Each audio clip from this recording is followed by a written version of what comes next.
श्री स्वामी समर्थ भक्तांनो, आज मी तुम्हाला कथा वाचून दाखवणार आहे. ते तुम्ही न स्किप करता पूर्णपणे ऐका. चांगले दिवस दाखवण्याआधी स्वामी परीक्षा घेतात. त्या संकट काळात न डगमगता ही प्रार्थना करावी. स्वामी नक्कीच बळ देतील. सगळे दिवस सारखे नसतात. सुख दुःखाचा ससेमिरा सुरूच राहतो.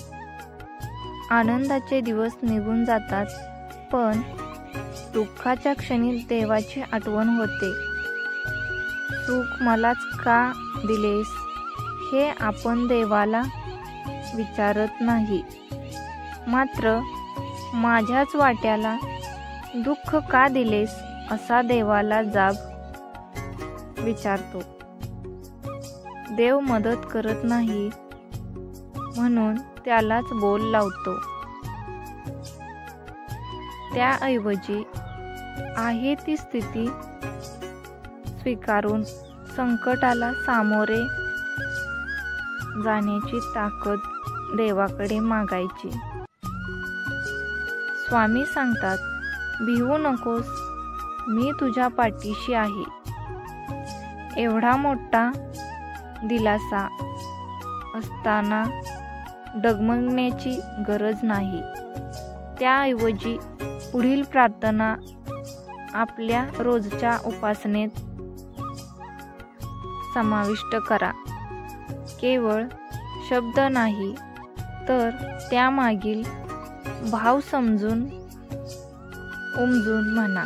त्यामुळे मन स्थिर शांत होईल, विचार थांबतील आणि पूर्णपणे समर्पण भाव जागृत होईल.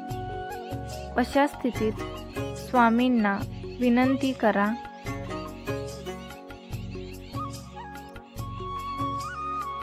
सद्गुरुनाथा हात जोडितो, अंत नको पाहू. उकलुनी मनीचे चित गुज सारे, वद कवना दाऊ.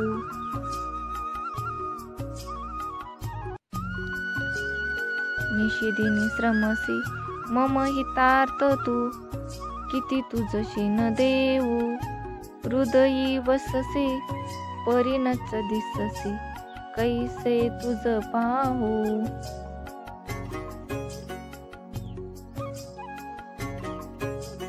उत्तीर्ण नव्हे तुझ उपकारा, जरी तनु तुझ वाहू. बोधुनी दाविसी इह परमेश्वर, मनी उठला बाऊ.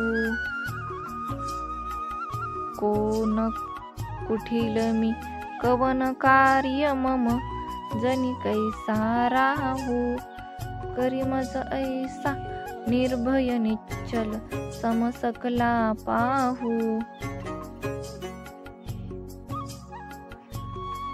अजान हतबल भ्रमित मनीची, तळमळ कशी साहू. निरसुनी माया दावी अनुभव, प्रचिती नको पाहू.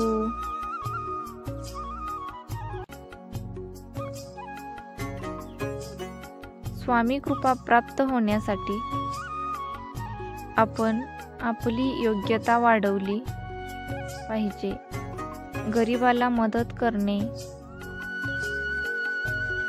मोठ्यांचा मान राखणे, सेवा करणे, लहानग्यांना समजून घेणे, रागावर नियंत्रण ठेवणे, सर्वांशी मैत्रीपूर्ण संबंध निर्माण करणे, मुख्य म्हणजे माणुसकी जपणे. या गोष्टी जे लोक करतात ते स्वामींच्या कृपेस पात्र होतात. जो आवडतो सर्वांना, तोची आवडे देवाला, हे गुपित कायम लक्षात ठेवा. कोणी कसेही वागले तरी आपण प्रामाणिकपणे वागत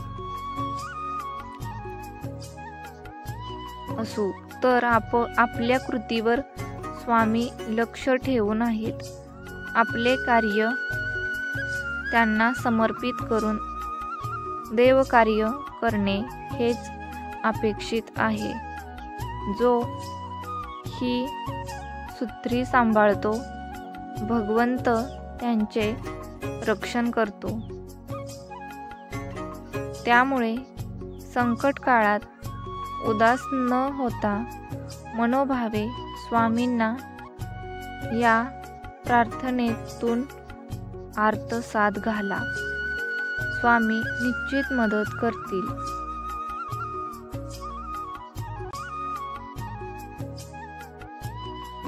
श्री स्वामी समर्थ.